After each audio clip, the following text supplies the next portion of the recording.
This conference will now be recorded. Hey, everybody, it's 1 o'clock on Monday. That means it's time for our Monday through Thursday, 1 p.m. podcast. Hope everybody had a great weekend. Uh, we are going over the science behind what actually happened with the opioids. And I really encourage everybody to go back and listen to the last several shows together. Okay, because what I'm trying to show is that there is a mountain, an absolute mountain of scientific evidence that the so-called experts have to ignore scientific evidence. They have to ignore scientific evidence in order to even put forth their claim of the dopamine theory of addiction. That when you take an opioid, it causes a surge of dopamine in your brain, and this surge of dopamine in your brain was in the reward center of the brain, and this surge of dopamine in the reward center of your brain was so overwhelming, so fantastic that it hijacks the brain circuitry, and now your brain just takes over the body, and all you're going to do is go out and just try to find more opioid because you want more of that high, more of that surge in dopamine. Okay, and as we went over the past couple of weeks, there were a couple of studies that gave humans opioids, and there was no surge in brain dopamine. Okay, and so what we did then was we went all the way back to 1963. We did this last week, all the way back to 1963, and we started with the study by Gunn. And what Gunn did was he took morphine-dependent mice, opioid-dependent mice, and he let them go into withdrawal. And after a couple of days, he sacrificed them, harvested their adrenal glands, and weighed them and compared them against mice who had not been in opioid withdrawal. And what Gunn saw is that after 2 days of opioid withdrawal, the adrenal glands were depleted. They were empty. The adrenaline was gone. The adrenaline was gone. And he did this by weighing the adrenal glands back in 1963. The adrenaline was gone. Okay. He didn't say where it went to. He just said, hey, it's gone. Okay. And then we showed in 1968 that Akira Brody did something kind of similar. Let the opioid dependent mice go into opioid withdrawal. But then Akira and Brody grabbed their urine out of their bladder and ran their urine out of their bladder and said, hey, here's a whole bunch of metabolites of adrenaline. Here it is. That's good evidence that what happened was when the mice went into opioid withdrawal, the adrenal glands secreted all the adrenaline, which raises the question: why in the world would the adrenal glands secrete all the adrenaline? Because there's enough adrenaline in that gland to kill you. Okay, so why would that happen? Why would the adrenal glands lose control when you went into opioid withdrawal? And so last Thursday we looked at the Dell study from 1990. Okay, so we've got 1963, 1968, 1990. And what Dell did was he cut the little mice open, and when he put them into withdrawal using Narcan, opioid-dependent mice, put them into withdrawal using naloxone, Narcan. He had little voltmeters hooked up to the nerves inside their abdomen. And what Dell directly saw, this is direct observation. This is very strong scientific evidence. Dell saw that the little mice lost control of the nerve controlling the adrenal gland. Okay, it's not so much you lose control of the adrenal gland, but you lose control of the nerve controlling the adrenal gland. And Dell witnessed this. This is scientific evidence. This is what Dell saw.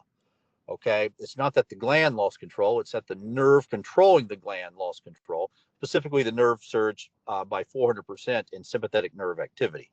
It literally went haywire, literally lost control. Now, Dell's a smart guy. He had a little catheter already in place in the vein, so he immediately drew blood. And what Dell showed was, as soon as the nerve controlling the adrenal gland lost control and surged by 400%, well, lo and behold, there was a 20-fold surge in adrenaline. All this adrenaline is suddenly in the system. So we go all the way back to 1963, all the way back to 1968. What happened to the adrenaline? It got secreted into the body. How do we know? Dell saw it. Okay, so we've answered the question. What happened with the adrenaline? It got secreted into the body. How do we know? Dell saw it. Dell measured it. Now, the gold standard for scientific evidence is what's called replication. Can somebody else go into the laboratory and replicate the findings? Okay, because that's the gold standard. If you've got a scientific finding that can't be replicated, it's hard to know what to do with that. But once something is replicated, that's the gold standard for what's real science. And so here comes Chang just a few months after Dell, still back in 1990. I think Dell was in June. Chang published in September, I believe, and basically replicated Dell but with one important caveat.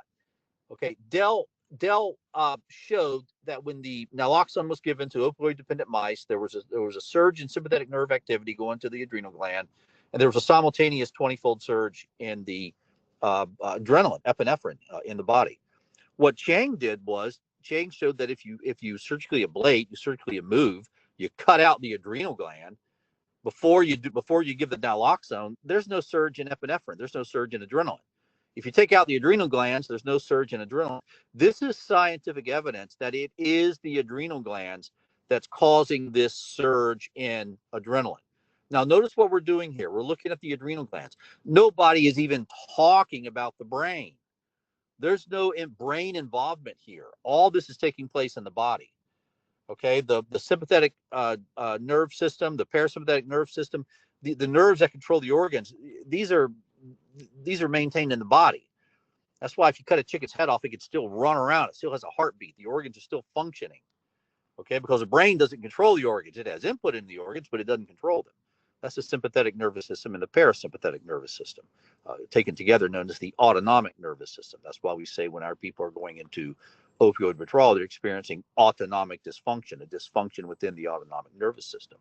Okay, but look at the science that we have done here. We went all the way back to 1963. We went to the gun study, we went to the Care Brody study, we went to the Dell study, we went to the Chang study. We have a ton of scientific evidence. Okay, and nothing whatsoever is looking at the brain. Okay, the brain hasn't even come up. In fact, what this scientific evidence is doing is ruling out the brain. There is no brain involvement. That's what this scientific evidence is doing. Okay, and lo and behold, in the 1990s, all of a sudden here comes the brain disease theory of addiction. And I wanted to point out to everybody that, hey, this brain disease theory of addiction, this dopamine theory of addiction, at least when it pertains to the opioids, this didn't come out of the science. This just came out of somebody's head. So take it with a grain of salt. All right, we'll stop here for today. Well, we'll pick up here tomorrow. My name is Dr. Doug Smith. Please post this podcast on your social media, everybody else's social media, like and subscribe to us, and we'll be back here again tomorrow. Thank you.